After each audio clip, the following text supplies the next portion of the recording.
Okay, so we are at center station of Napoli, which is the first city to have pizza. If you don't remember, it's from the beginning.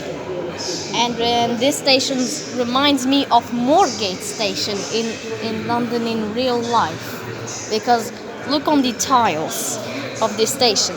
It has tiles like this. These are very modern. So I think this station is a modern station.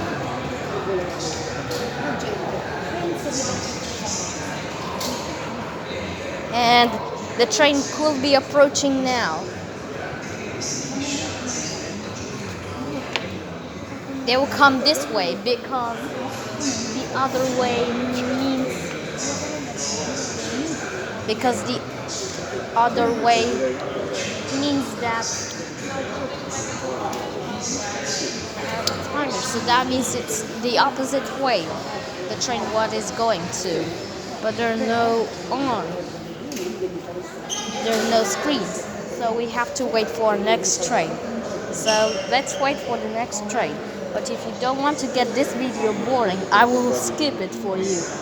So see ya.